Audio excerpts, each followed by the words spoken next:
asked Jim, someone my husband couldn't underestimate. It was understandable that he was taken aback to see Jim coming out of the tent where I had slept. Could it be that Linda and Jim are having an affair? Remember what Linda said yesterday, don't regret whoever I sleep with. Is she referring to an affair? What do you mean? That's not possible. Jim just got here about 30 minutes ago. I also enjoy camping. I was simply waiting in the tent until Masayoshi woke up, my husband explained, his face draining of color as if he could hear the gravity of the situation. Our private conversation had been overheard by Jim. I had heard from Linda before, but I didn't want to believe until now that you were hiding your true nature and mistreating your wife. Jim spoke slowly and calmly, but his words carried a hint of anger towards my husband. Panic swept over my husband's face, and his body began to tremble. No, that's not it. I was just being a bit firm. It's not mistreatment or anything. Just firm, he stuttered, but it didn't seem convincing to me. There was a clear tone of malice and superiority in his words. What had Linda done to deserve this? Jim's voice grew increasingly heated, causing my husband to shake even more. The arrogance he had displayed earlier, mocking me, had vanished. He seemed like a mouse cornered by a cat, frozen in fear. I can't believe this, Michael. You do great work at the company, but to treat your wife like this, I'm frankly disappointed. I never meant to mistreat my wife. I've just been stressed lately with work not going well, and I guess I took it out on her, my husband said, sweat dripping down his face as he searched for excuses, his mind racing. Despite what Jim said earlier, my husband was highly respected at work, not just for his job performance but also for his character. If you didn't know better, you wouldn't believe he could treat his wife poorly. But both Jim and I knew the truth, all the things my husband was hiding, and Jim's visit today was connected to those secrets. Then Jim quietly mentioned a woman's name to my husband, Lily Smith. You're familiar with her, right? Yes, she works at a client I handle. Is there an issue with her? She's my wife. Immediately, my husband's eyes widened with shock and confusion, rendered speechless. His expression shifted instantly to one of surprise and fear.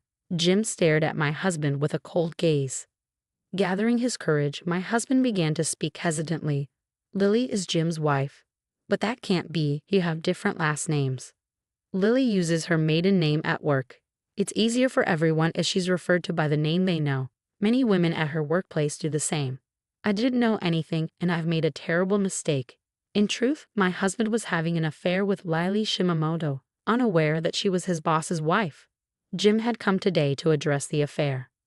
I was truly stunned when I learned about your affair, especially that the other woman was my wife. This isn't something that can be shrugged off as a misunderstanding, and regardless of who the other person is, having an affair is unacceptable, Jim stated firmly. You heard it from Linda. Hey Linda, how long have you known? Since when? I've known for several months, since around the time Michael started to withdraw after learning about my infertility, I responded. The catalyst for my husband's mistreatment was my infertility discovery. While undergoing treatments, my husband was unsupportive and distanced himself, leaving me feeling alone.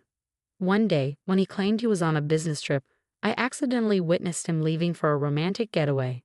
That's when I decided to investigate his affair, leading me to discover that his mistress was his boss's wife. Empowered by this revelation, a thirst for vengeance ignited within me.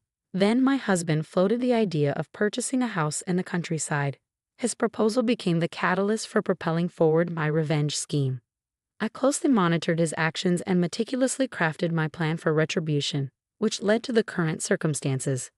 Michael, you claimed you wanted children, so I decided to redouble my efforts with the infertility treatments. But instead of standing by me, he began to ignore me completely. You left me for Lily, didn't you? You just admitted you never meant to mistreat me, but you were doing it on purpose, weren't you? You were pushing me to my breaking point, aiming for a divorce. Keeping me in the dark about living with your parents was all part of the torment, wasn't it? What do you have to say? Every word dripped with fury as my husband stumbled over his response. I could see that I had hit a nerve. With a piercing stare, I locked eyes with my husband, while Jim's gaze conveyed a mixture of disappointment and disdain. My husband's face turned pale, and his body shook, but he pushed himself to speak, adamantly denying the truth. I admit I may have been tough on Linda, but I strongly reject the accusations of an affair. It's just a baseless claim from Linda and Jim. There's no evidence, right? Linda mentioned a romantic trip, But I simply ran into Lily by chance during a business trip. We had meetings and went for drinks because of work, but there was no affair. I understand, indeed, there's no evidence. We haven't prepared any, right? There's no proof, but you're definitely having an affair. Admit it and apologize to Jim first. Linda, enough now. I didn't have an affair. If you want me to confess, show me the evidence. Don't act all high and mighty and order me around. My husband erupted in anger, his words aimed at me without restraint. The tension in the air crackled with my husband's fiery rage, a clear sign that he felt cornered with nowhere to hide his true self. Unknowingly, he was digging his own grave. What's the matter, Michael? Why are you shouting like that? It's echoing inside the house, I remarked, bewildered by his outburst. Oh, isn't that gentleman over there JLI? I'm terribly sorry for causing a disturbance. Actually, I came today to discuss Michael's affair, Jim announced calmly. The in-laws were undoubtedly stunned by Jim's words.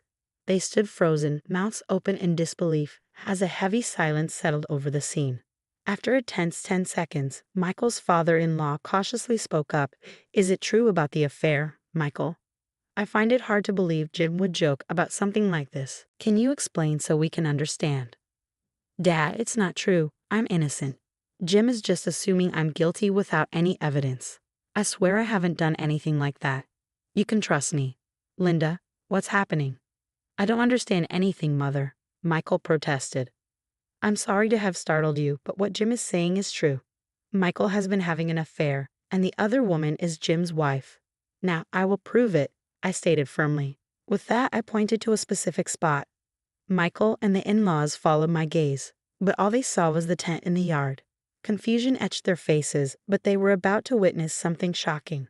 I'm so sorry, Lily apologized as she emerged from the tent. Jim hadn't arrived alone. Lily accompanied him. Thus, the entire conversation had been overheard by Lily as well. Meeting Lily for the first time, the in-laws were startled to see an unfamiliar woman stepping out of the tent. Meanwhile, my ex-husband was profoundly shaken by the realization that his affair partner had been nearby all along. We don't need evidence, Michael. Lily has already fully admitted to the affair. Actually, we do have evidence, but having Lily confirm it seemed quicker. I also wanted to see your reaction, and you certainly revealed your true colors. Unknowingly, you were digging your own grave. Bringing Lily here, has she already told you everything? Michael's question prompted Lily to nod silently. Once again, Michael's body trembled, and his face drained of color. Father, Mother, as I mentioned earlier, I have been mistreated by Michael. I wasn't even informed about this living arrangement. I had to sleep in a tent in the yard because Michael ordered it. He treated me as disposable because of my infertility and chose to have an affair with Lily. I don't understand, Michael. You told us changing our environment might improve the chance of fertility treatments. Was that all a lie? You said you would support me, right, Michael? Instead of supporting me, you were planning to abandon me. I confronted the disappointment and anger of my in-laws, finally bringing Michael to his knees, where he prostrated himself on the ground, rubbing his forehead fiercely against the earth. I'm truly sorry. I was shocked to discover Linda's infertility. Having children was my dream, so I thought if I couldn't have children with Lily, I'd need to remarry someone else. That's when I met Lily, thinking she could fulfill my dream. Michael trembled as he desperately confessed, seeming to realize that excuses wouldn't suffice anymore. Without lifting his forehead from the ground, he continued to apologize profusely. But then his body was abruptly thrown to the ground with a dull thud under the furious gaze of his enraged father-in-law. Linda wanted children too, didn't she?